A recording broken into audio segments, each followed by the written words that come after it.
our bent over rows, and these can be tricky for some folks.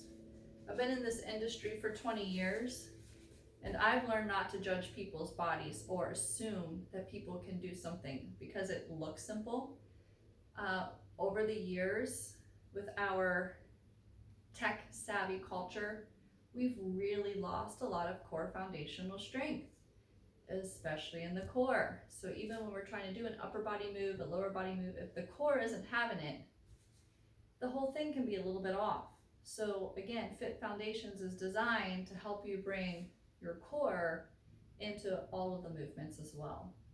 So we're going to do bent over rows, and I'm going to show you actually from what I would consider the hardest sort of to the easiest. I'm going to show you in reverse, okay? Because you almost have to try the first one, and if the body gives you some red flags, then you regress yourself down. And don't judge your body, don't feel bad about it, just be where you are, and it will get better.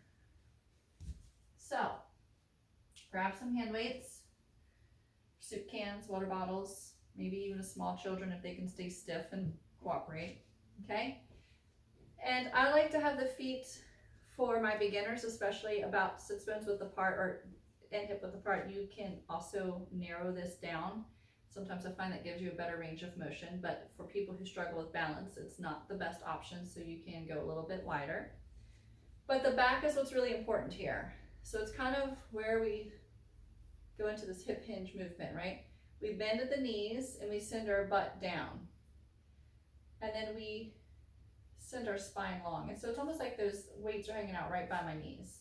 And then I'm going to squeeze my shoulder blades together towards my spine, which will bend my elbows and bring me to this row. And then I'm going to let it back down.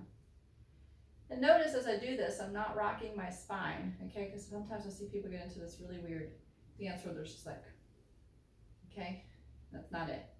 Also, when people try to hold this position, depending on their core and pelvic floor and thigh strength, they tend to become the puppy dog in trouble, and they row like this, and they look like the Hunchback of Notre Dame.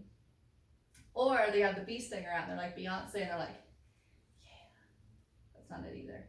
So stand, send the sits bones back as the knees bend, keep your spine straight, but now just hinge enough at the hips that your arms gotta hang right by your knees, and your core should be tight, and now you just pull at the elbows. Right? And it's not the hands flinging up, it's the shoulder blades pulling towards the spine. And if you're like, Jamie, I just can't. Okay. So you can also step 1 foot forward, step 1 foot back.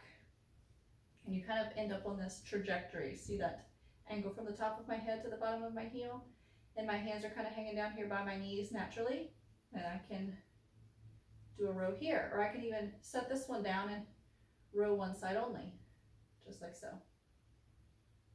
Okay, but if you're like, whoo, my legs are on fire from the past couple of days, I don't even know if I can do this one. Don't quit, modify.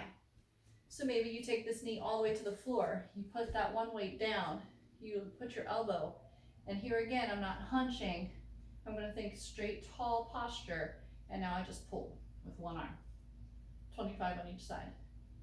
It's always accessible. Don't quit, modify. See you tomorrow.